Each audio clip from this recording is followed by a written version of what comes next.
आता काँग्रेसचे दिग्गज नेते, राज्याचे विरोधी पक्षनेते विजय वडेट्टीवार हे देखील आगामी लोकसभा निवडणूक लढण्याची तयारी करत असल्याची चर्चा आहे। या नव्या राजकीय घडामोडीमुळे चंद्रपूर जिल्ह्याच्या राजकारणाला नवं वळण येण्याची शक्यता आहे। 2019 मध्ये झालेल्या लोकसभा निवडणुकीत काँग्रेस उमेदवार बाळू धानोरकर यांच्या विजयामध्ये विजय वडेट्टीवार यांनी महत्त्वाची भूमिका बजावली होती। वडेट्टीवार यांनी चंद्रपुरात तळ ठोकला होता। अवघ्या 4 वर्ष खासदारकी उपभोगलेल्या बाळू धानोरकर यांचं निधन झालं।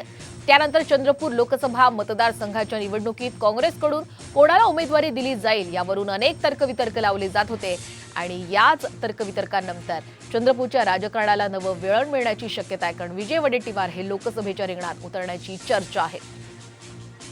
या संदर्भात अधिक अपडेट घेऊयात आमचे प्रतिनिधी पराग ढोबळे यांच्याकडनं।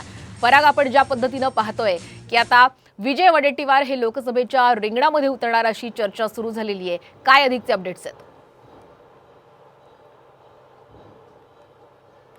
नक्कीच श्वेता, त्यांनी जे आहे लोकसभा लढण्यास इच्छुक आपली जे आहे इच्छा व्यक्त केलेली आहे। जर पक्षानं उमेदवारी दिली तर लढण्यास इच्छुक असल्याचं सुद्धा बोलून दाखवलेलं आहे।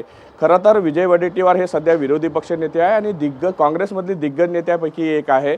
चंद्रपूरमध्ये जी जागा होती ती मागच्या वेळेस महाराष्ट्रातली एकमेव जागा होती जी काँग्रेसने जिंकली होती आणि बाळू धानोरकर हे खासदार झाले होते।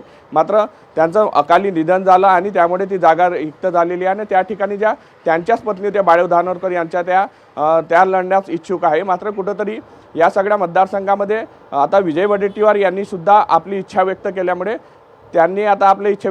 कुठंतरी आता नवीन जे आहे ती चर्चा सुरू झालेली आहे।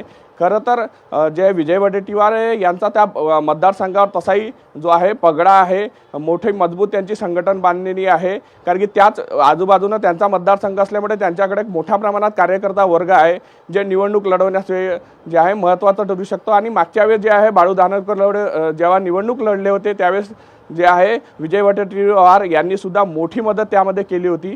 त्यामुळे आता जे आहे बाळू धानोरकर यांच्या पत्नीला ती तिकीट मिळणार आहे की विजय वडेट्टीवार यांना देते हे सुद्धा बघावं लागणार आहे। आणि भाजपकडून जे आहे मागच्याच हंसराज अहिर जे होते हे पराभूत झालेले होते, त्यामुळे यावेळेस कुठेतरी सुधीर मुनगंटीवार यांच्याही नावाची चर्चा आहे। त्यामुळे हा जो सामना असणार आहे, सुधीर मुनगंटीवार हे वित्तमंत्री राहिले, महाराष्ट्राचे दोन्ही मोठे नेते आहे, भाजपमधले सुधीर मुनगंटीवार मोठे नेते आहेत, काँग्रेसमधले विजय वडेट्टीवार हे सुद्धा मोठे नेते आहेत। त्यामुळे हा जो सामना जर असा झाला आणि तिकीट मिळाली तर एक जो आहे चुरस पाहायला मिळणार आहे या सगळ्यामध्ये। यासोबतच दुसरी अशी चर्चा आहे की विजय वडेट्टीवार हे जर लोकसभेत लढण्यास जर पुढे गेले तर कुठेतरी त्यांची मुलगी जी आहे शिवानी वडेट्टीवार यांना कुठेतरी जे आहे आमदारकीची तिकीट मिळावी हा सुद्धा यामागून प्रयत्न असू शकतो। त्यामुळे कदाचित त्यांनी ही जे आहे निवडणूक लढण्यास इच्छुक दाखवली आहे, कारण की आमदारकीसाठी जो आहे त्यांचा मतदारसंघ बांधून ठेवलेला आहे, त्यामुळे मुलीला निवडून आणणे सोपी जाऊ शकतं।